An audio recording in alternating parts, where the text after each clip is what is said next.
이 다윗은 지난 시간에 말씀을 드린 대로 드로왕 히람이 모든 건축 재료를 가져다가 왕궁을 지어 주었습니다. 왕궁 속에서 편안하게 나날을 살았던 이 다윗은 어느 날 문득 나단 선지자에게 이런 이야기를 합니다. 내 집은 이렇게 화려하고 편안하게 살 수 있는데 하나님의 법궤는 아직도 장막 속에 있다라고 하는 이야기를 던지게 됩니다. 그때 나단 선지자가 이렇게 이야기하죠. 이제 왕의 뜻대로 모든 것을 행할 수 있지 않습니까? 라고 말입니다. 그 모습 속에서 이제 다윗이라고 하는 인물이 성전을 향한 마음을 갖고 시도를 하고자 하는 것입니다.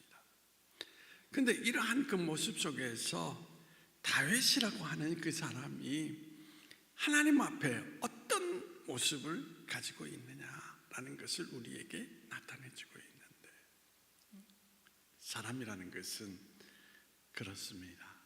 가난하고 어려울 때에는 모든 사람들이 다 낮은 마음 가운데 똑같은 모습으로 드러나게 됩니다. 그런데 사람이 가난했다가도 높아지면, 힘이 없다가도 힘이 주어지면 많은 사람들이 어떻습니까? 인생의 모습이 전혀 다른 모습으로 나타날 때가 많이 있다는 것입니다.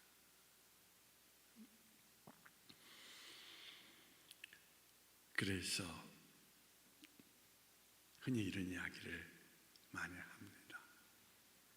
고신요원에 가면 장로님들이 그런 이야기를 많이 묻죠. 평신도 때에는 모든 성도들을 잘 섬기고 목회자를 잘 보필했는데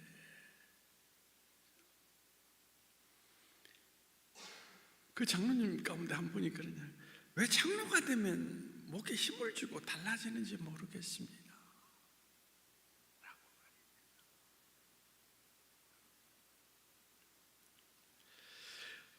그 이유를 우리는 생각을 할 때 하나님이 나에게 은혜로 이렇게 나를 세우셨다라는 것을 생각하지 않고 내가 어떤 사람이다? 이제 힘 있는 사람이다 라는 이야기.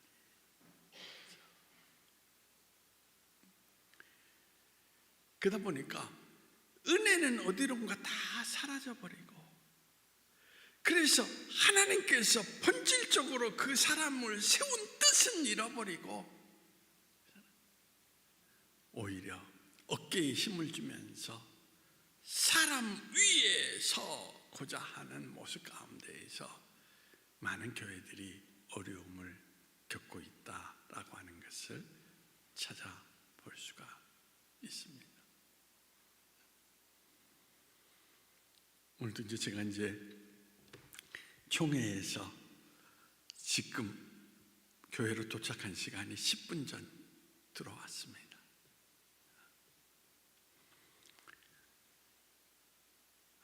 그 총회 기간을 통하여서 이제 많은 것을 느끼고 이제 생각을 해보게 되는데, 거기에 함께 갔던 그 장로님들이 그도 목사님 또 노회장님 뭐 이렇게 하면서 심지어 식사를 할 때에도 수저까지, 아니 휴식까지 다 챙기면서 그렇게 하지 말라고 해도 아닙니다. 낮은 모습 가운데에서 섬기는 그 장로님들의 모습을 바라보면서 참 감동을 받으면서, 역시 저런 사람이 노예를 대표해서 총회에 가서 대표자로서 섬길 만한 모습을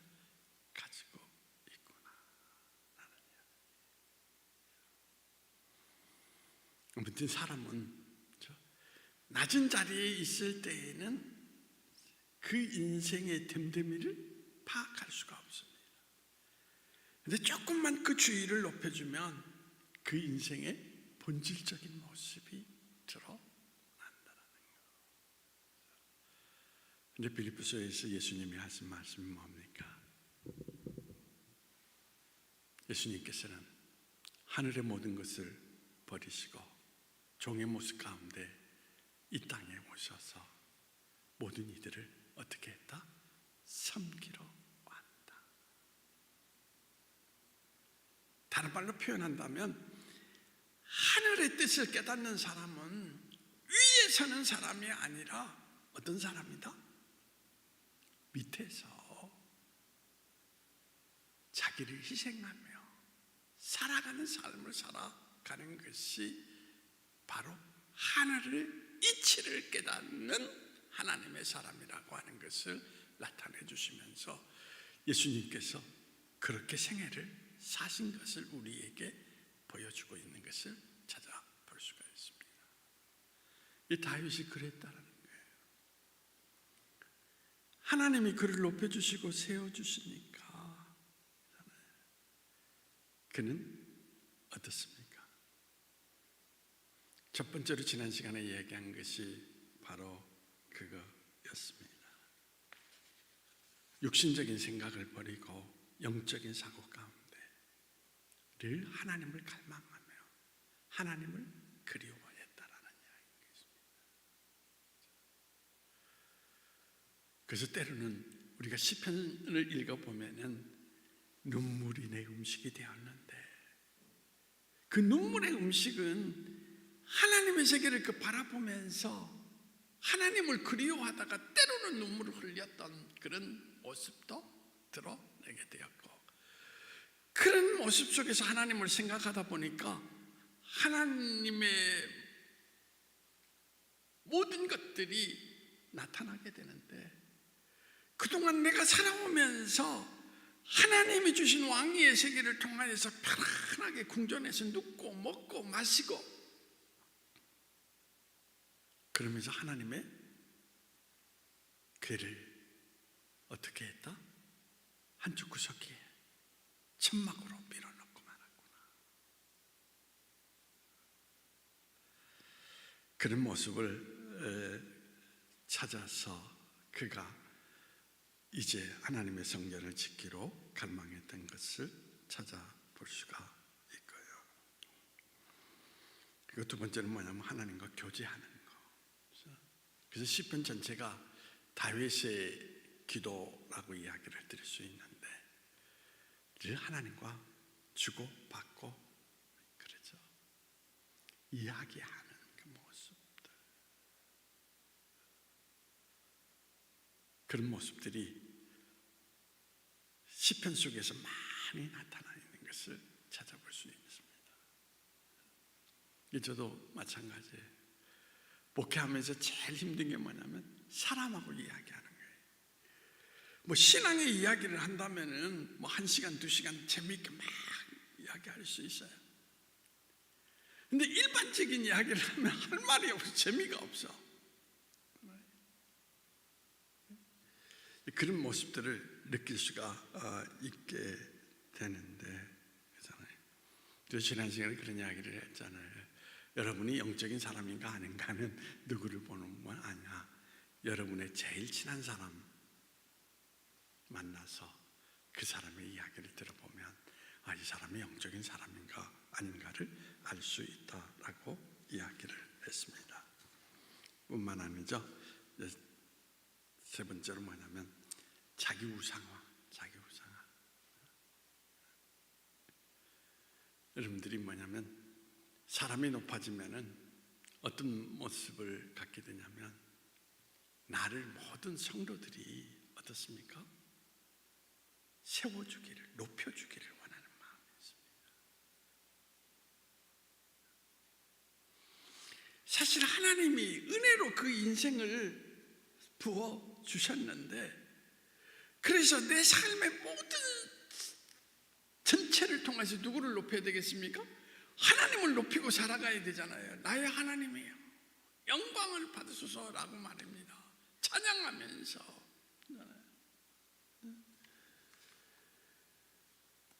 그래서 지난주 우리 찬송 부르잖아요. 빛이 없어도 환하게 다가오시는 주 예수, 나의 당신이요. 음성이 없어도 똑똑히 들려주시는 주 예수, 나의 당신이요. 나는 없어도 당신이 곁에 계시면 나는 언제나 있습니다 라고 말해요. 하나님만 보이면 됩니다. 하나님만 높임을 받으면 됩니다 라는 이야기죠. 오늘도 마찬가지예요. 교회가 아름답게 성장하면서 끊임없이 하나님의 역사 속에서 살아간 비결이 뭐냐? 우리 교회 속에 사람이 드러나면 안 돼요. 사람. 누가 드러나야 됩니까? 하나님을 찬양하는 소리가 가득하면 뜨겁고, 그 자리 안에서 하나님의 은총 가운데 모든 사람의 마음을 적시니까 자연적으로 어떻게 되겠습니까? 은혜가 넘칠 수 있게 된다는 이야기죠. 그런데 지난 시간에도 제가 말씀드렸지만은 사울 왕이 무너진 이유가 어디 있습니까? 다윗이 죽인 자는 만만이요, 사울이 죽인 자는 천천히다라고 하는 그 백성들의 노래 가운데에서 그때부터 누구를? 다윗을 시기하며 죽이려고 했다, 그런 이야기예요.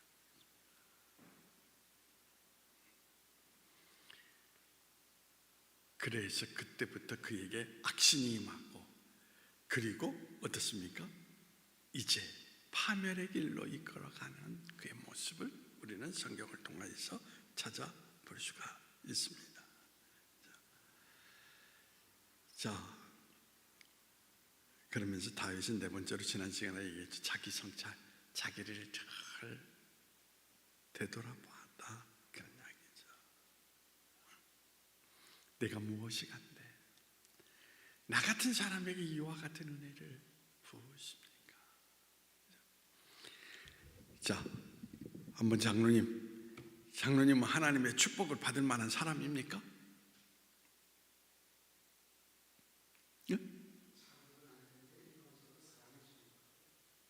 잘 안 들리는데. 근데 다윗은 이렇게 이야기를 했어요. 자기가 기름 부음을 받고 왕의 자리 가운데 딱 섰을 때 나는 그만한 제목이 아닌데 하나님이 나를 너무 어떻습니까? 사랑하셔서 내게 이 큰 은혜를 부어주셨습니다.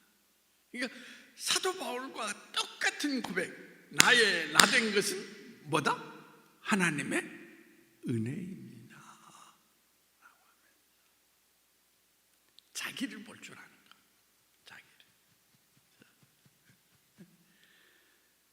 자기 볼 줄 모르는 것이 사실 예수를 믿는다는 것은 자기를 볼 수 있는 눈이 열리게 되는데 누구를 통하여서? 예수님을 통하여서 자기를 보는 거예요. 그래서 예수를 만나기 전에는 내 멋대로 내 뜻대로 살면서도 아무런 감각이 없었어요. 근데 예수님을 딱 만나니까 내가 죄인인 것을 알았다, 그것을 보여주고 있는 것입니다. 오늘은 다섯 번째로 이야기입니다. 여러분들이 사무엘하 7장 18절 말씀 한번 찾아보시도록 하겠습니다. 7장 18절 말씀 같이 읽어보시죠. 시작. 다윗 왕이 여호와 앞에 들어가 앉아서 이르되 여호와여, 나는 누구 오며 내 집은 무엇이기에 나를 여기까지 이르게 하셨나이까. 여기 중요한 말씀이 뭐냐면, 여러분, 다윗 왕이 여호와 앞에 들어가 앉아서.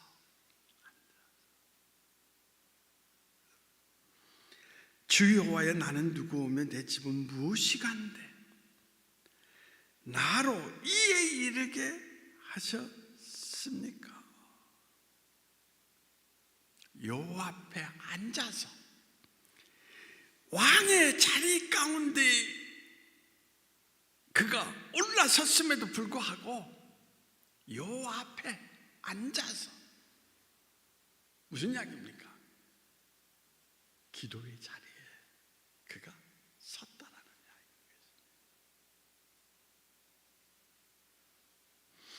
하나님과의 대화의 시간을 갖게 되었다라는 이야기인 것입니다. 경건 시간을 갖게 되었다는 것입니다. 제가 이제 신앙의 모습들을 세 가지로 이제 분류를 하게 되는데, 대체적으로 이 세 가지 속에 하나로 들어 있다라고 생각이 됩니다. 첫 번째 사람은 성경도 읽지도 않고 기도 생활도 하지 않으면서 걸어가는 사람이 있고, 두 번째 사람은 성경은 읽는데 기도하지 않는 사람이 있고, 반대로 기도는 하면서 또 성경을 어떻습니까? 아예 읽지 않는 분이 있습니다. 장로님 한번 보십시오. 하나님이 말씀하실 때, 그렇죠? 여러 가지 방법으로 이제 이야기를 하시겠지만, 어떻게 하나님이 기도 가운데 하시는 말씀을 어떻게 듣습니까?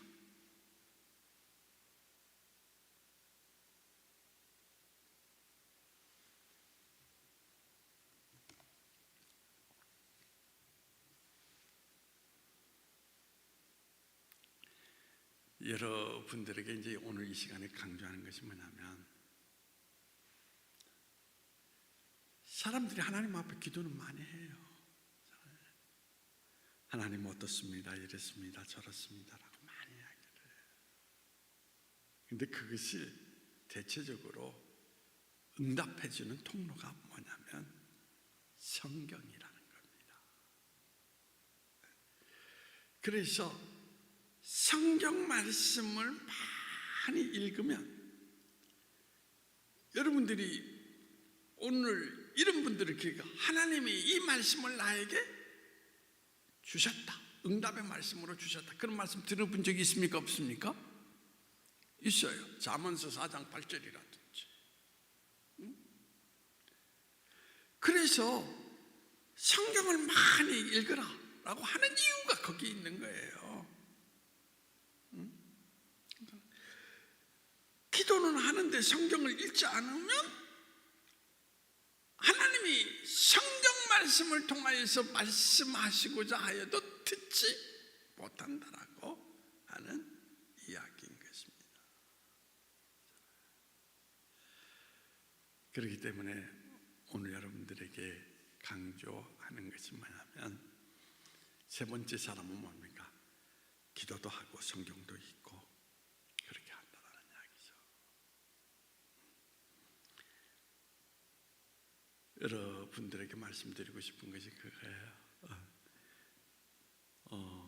제가 언제 이 목회생활 가운데에서 가장 은혜를 받느냐라고 이야기한다면, 있잖아요, 물론 뭐 성경을 읽다가도 은혜를 받기도 하고, 또 설교 말씀을 연구하면서 준비하다가도 은혜를 받기도 하고, 아, 이게 이런 말씀이었구나. 그런데 가장 중요한 것은 뭐냐면, 하나님과의 깊은 대화, 교제 속에 들어갈 때,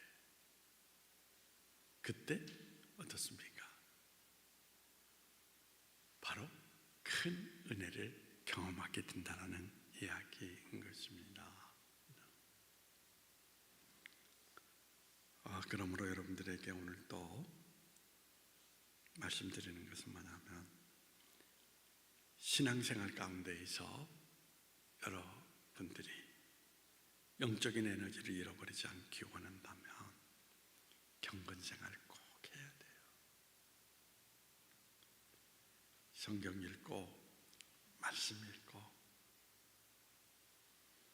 그거 안 하는데, 그렇잖아요. 하나님과 교제도 없고 말씀의 세계를 통하여서 주시는 음성도 듣지 못하는데 어떻게 내가 변화됩니까? 그렇죠? 그러니까 성경 끊어버리고 기도 잃어버리면 자연스럽게 세상 사람과 똑같이 돌아갈 수밖에 없다라는 이야기인 것입니다. 그래서 다윗은 왕이 되었음에도 불구하고 오늘 이 성경에 나타나 있는 대로 하나님 앞에 그가 기도하는 모습을 우리에게 보여주고 있는데, 이 다윗의 기도를 여러분 잘 분석을 해보면 성경 말씀을 암송해서 그 성경 말씀을 가지고 기도하는 내용들이 참 많은 것을 찾아볼 수 있다는 것입니다. 그러므로 야고보서에서도 우리에게 뭐냐면 경건에 이르도록 힘써라, 그 말씀을 우리에게 강조하고 있는 것을 찾아볼 수가 있습니다. 아무쪼록 여러분들이 아무리 바쁜 세상이라 할지라도 성경 말씀, 기도 생활 잃지 않아서 오늘 다윗처럼 하나님이 은혜 위에 은혜를 더하시는 그런 종들로 생애를 살아가시기를 바랍니다. 그 다음에 여섯 번째로 다윗이 어떤 사람입니까? 자, 조금 전 말씀 우리 이제 읽었는데 성경 말씀, 그렇죠? 19절, 7장 19절 말씀 한번 같이 읽어 보시도록 하겠습니다. 18절에서 19절까지 다시 한번 읽어보십시다. 시작. 다윗 왕이 여호와 앞에 들어가 앉아서 이르되 주 여호와여, 나는 누구이오며 내 집은 무엇이기에 나를 여기까지 이르게 하셨나이까? 주 여호와여, 주께서 이것을 오히려 적게 여기시고 또 종의 집에 있을 먼 장래 일까지도 말씀하셨나이다. 주 여호와여, 이것이 사람의 법이니까. 여기서 그런 이야기잖아요. 내가 도대체 누구이오며 무엇이 간데 나를 여기까지 이르게 하셨습니까? 무슨 이야기입니까? 나는 별 볼 일 없는 인간입니다. 장로님, 나를 가장 잘하는 사람이 누구입니까? 하나님. 그리고 또 누구입니까?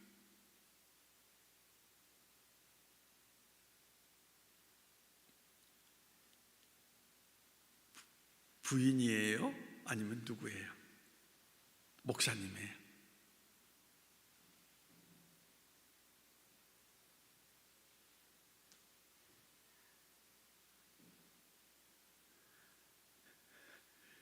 나를 가장 잘하는 사람은 나야, 사실은. 또 하나님이 내 인생을 다 아시죠, 그렇죠? 그래서 하나님 앞에 우리는 하나의 모든 모습도 숨길 수가 없이 다 드러날 것이다. 그 다음에 잘하는 것은 뭐냐면 사람은 자기를 가리고 삽니다, 그렇죠? 그래서 남 앞에 보면은 상당히 어떻습니까? 거룩해 보이고 인자해 보이고. 근데 나는 나를 잘 알아. 내 마음속에는 욕심도 있고 내 마음속에는 어떻습니까? 쾌락을 향한 마음도 있고. 사실 말하지 않아서 그렇지 순간순간 내가 살아오면서 내 마음속에 지닌 모든 것들을 가만히 들여다보면, 마음의 엑스레이를 들여다보고 딱 찍어보면 나는 나를 다 알거든요. 그렇잖아요. 제가 장로님한테 장로님 돈 욕심이 있습니까? 없습니다. 그렇게 얘기할 수 있어요. 그렇죠? 근데 자기 마음속에서 다른 마음이 있을 수 있습니까? 없습니까?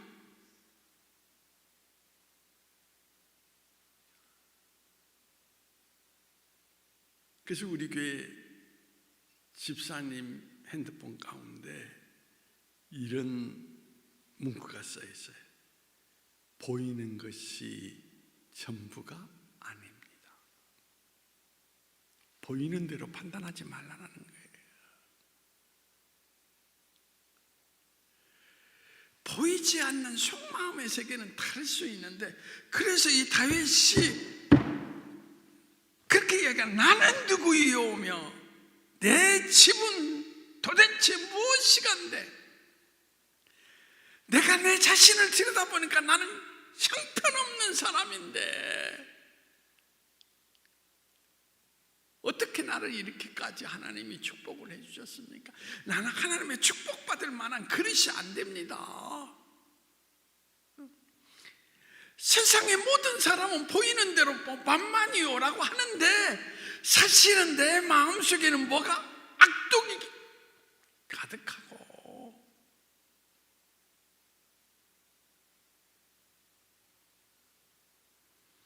자기를 봐야만이 사람이 어떻습니까? 겸손할 수 있어요. 여러분들이 꼭 기억하십시오. 나 그래도 쓸만한 사람인데 이런 사람은 겸손하지 않아요. 절대적으로.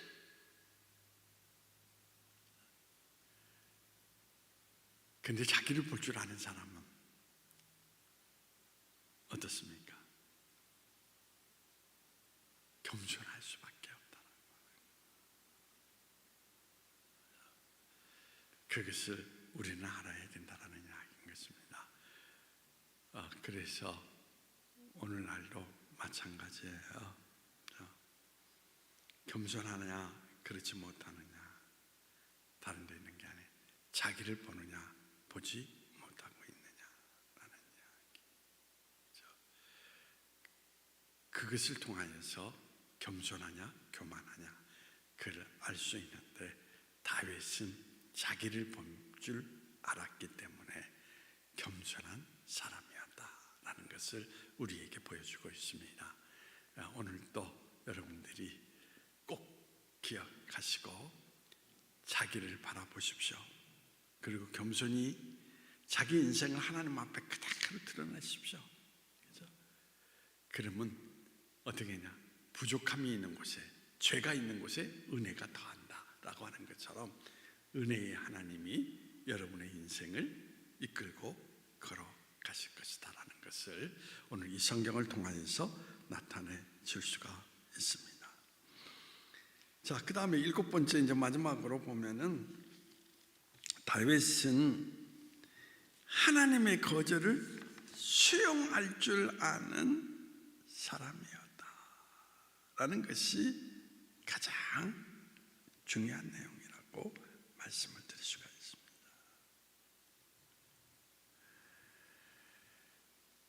자, 그러면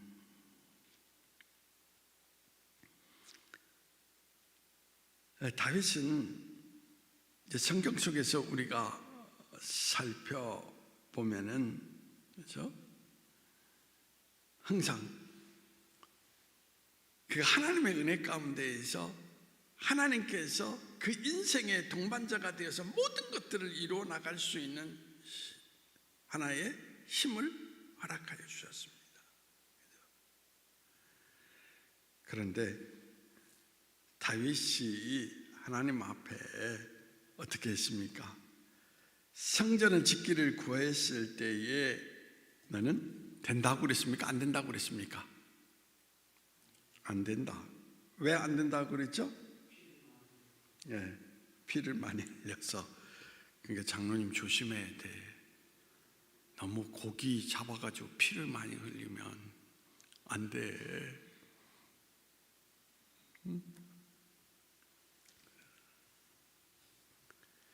여러분들이 뭐냐면, 우리가 신앙생활 하지만은 그렇잖아요. 거절을 당할 때 사람이 어떤 모습입니까? 무시를 당하는 것 같은 느낌이 있거든요. 그래서 오히려 어떻습니까? 분노하게 됩니다. 근데 하나님이 안 된다 라고 이야기하니까 다윗은 그것이 하나님의 뜻이라면 그것을 그대로 받아들이겠다는 것입니다. 그러니까 여러분들이 기도 생활을 하시는 분들도 이렇게 보면은 하나님께서 분명히 기도의 세계 가운데에서 여러분들이 아무리 구하여도 때로는 거절하시는 듯한. 그러면 여러분 어떻습니까? 그래도 포기 안 해요.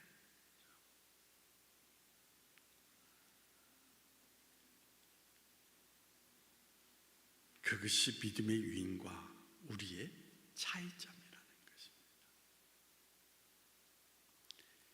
사도 바울도 그가 하나님의 뜻을 갖고 선교 지역을 정하여서 가려고 했습니다. 근데 하나님이 그건 아니다 막으셔요. 그러니까 방향을 어떻습니까? 돌려서 가는 것을 우리는 성경을 통해서 찾아볼 수가 있습니다. 하나님의 거절을 수용할 줄 아는 게 참 중요한 것이다라는 것이죠. 안 된다 하면 그렇구나. 그래서 저는 욥기서를 읽으면서 욥기서 1장을 한번 살펴보시도록 하겠습니다.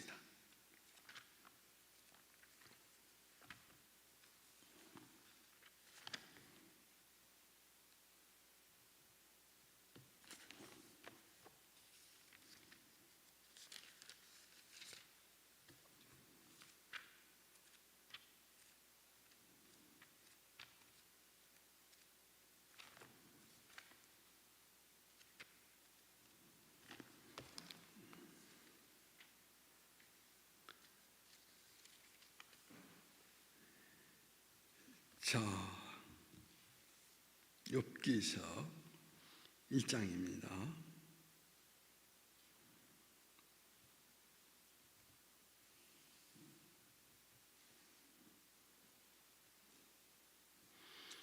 자, 21절 말씀, 22절 같이 한번 읽어보시도록 하겠습니다. 21절, 22절, 22절 시작. 이르되 내가 모태에서 알몸으로 나아사온즉 또한 알몸이 그리로 돌아가올지라. 주신 이도 여호와시여 거두시는 이도 여호와시니 여호와의 이름이 찬송을 받으실지니라 하고 이 모든 일에 욥이 범죄하지 아니하고 하나님을 향하여 원망하지 아니하니라.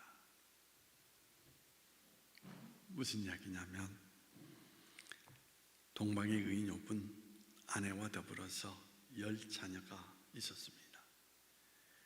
그런데 하나님 앞에 바르게 살려고 하니까 하나님이 엄청난 축복을 주신 거예요. 그런데 욥기서 1장에 보면은 사단이 하나님이 그렇게 부어주시니까 하나님을 따르는 것이지 저 사람이 하나님이 모든 것을 다 빼앗아가면 분명히 하나님을 원망하고 어떻게 할 것입니까? 저주할 것입니다. 그때 하나님이 자신 있게 아니다, 나는 우리 욥을 믿는다, 해봐라 라고 해서 자, 10아들을 잃어버렸죠. 재산 모든 걸 다 날려보냈죠. 그러면서 하시는 말씀이 뭐냐면, 그렇잖아요. 욥이 뭐라고 얘기합니까? 오늘 이 성경 말씀 그대로 주신 이도 여호와시여 거두시는 이도 여호와시니 내게 모든 걸 잃어버린 것도 하나님의 섭리입니다 라고 하면서 어떻게 하셨다? 원망하지 아니하였다.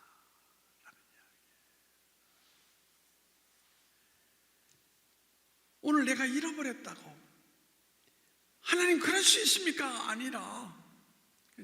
그래서 제가 이번에 이제 진경로 회장님이 돌아가셨는데 73세 돌아가셨잖아요. 그래서 제가 이 말씀을 했어요. 하나님이 목사님을 일찍이 73세에 거두어 가신 것도 불행이 아니라 하나님의 섭리입니다. 섭리를 믿으십시오.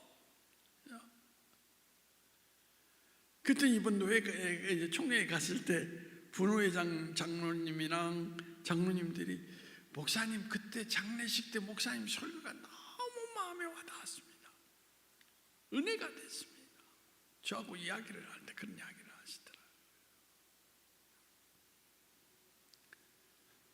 그러니까 우리 김 장로님은 하나님 앞에 큰 거 모든 거 받는 것만 하나님의 뜻이고 잃어버리는 것은 하나님의 뜻으로 받아들이지 않아요?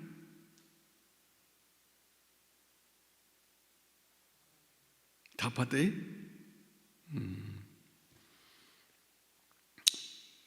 그래, 받아들이라고 나는 생각합니다. 왜 그런지 아세요? 일본 가려고 집 한 채 값을 그쪽에 쏟아 부었는데 돈도 잃어버리고, 그래서 일본 못 가고 결국은 한국 땅으로 왔죠. 그렇죠? 그럼 지난주에 말씀하셨죠? 이것은 하나님의 뜻하심이었습니다 라고 저한테 했습니까? 안 했습니까? 네. 저는 그걸 믿어요. 장로님이 그렇게 고백하는 거 믿어요. 평생 그렇게 고백하고 살 수 있어야 된다는 거예요. 받아들일 줄 알아야 돼요. 받아들일 줄. 이게 다윗의 신앙적 인격이라는 이야기인 것입니다. 그래서 하나님이 아픔을 주시는 것도 하나님의 섭리의 뜻이 있고, 그걸 받아들이면 그것을 통하여서 하나님의 인도하시는 새로운 역사가 여러분 인생 가운데 나타나게 될 것을 확신합니다. 그래서 하나님의 거절도 받아들일 줄 알아야 된다. 그게 결론이거든요. 그렇지만 다윗은 여러분들이 꼭 기억하십시오. 성전 건축을 하나님 거절을 했지만 아들을 위해서 다 준비해 주잖아요. 그렇죠? 여러분 이거 꼭 배워야 돼요. 오늘 하나님이 이거 나하고는 뜻이 아닌가 봐 하고 자기가 했던 모든 일들이 무너지게 될 때 그걸 막 버리는 사람인데 아니에요. 준비해 줬다는 거. 그래서 솔로몬이 아버지가 준비한 모든 재료를 가지고 성전을 건축하게 되는 것을 볼 수 있습니다. 뭐냐? 여러분, 내가 버림을 당하였다고 아니에요. 평생 협력자로 살았다라는 거. 그런 자에게 하나님께서 은혜를 부어주셔서 정말 하나님의 합한 사람으로서의 지위와 부와 모든 것을 주셨다라는 거 꼭 기억하시고 그런 분들이 되시기를 바랍니다. 자, 기도하시겠습니다.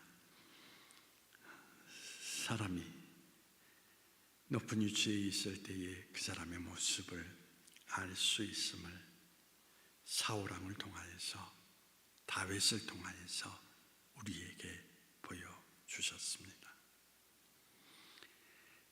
과연 나는 오늘 다윗을 따라가는 사람인가 아니면 사울을 닮아가는 사람인가? 다시 한번 자기 신앙의 모습을 되돌아볼 수 있는 은혜를 허락하여 주시어서 하나님의 합한 사람 다윗의 모습으로 우리 인생길을 여미고 주님과 함께 영원히 동행할 수 있는 하나님의 사람들이 될 수 있도록 주께서 허락해 주시기를 원하오며 나사렛 예수님의 이름으로 기도하옵나이다.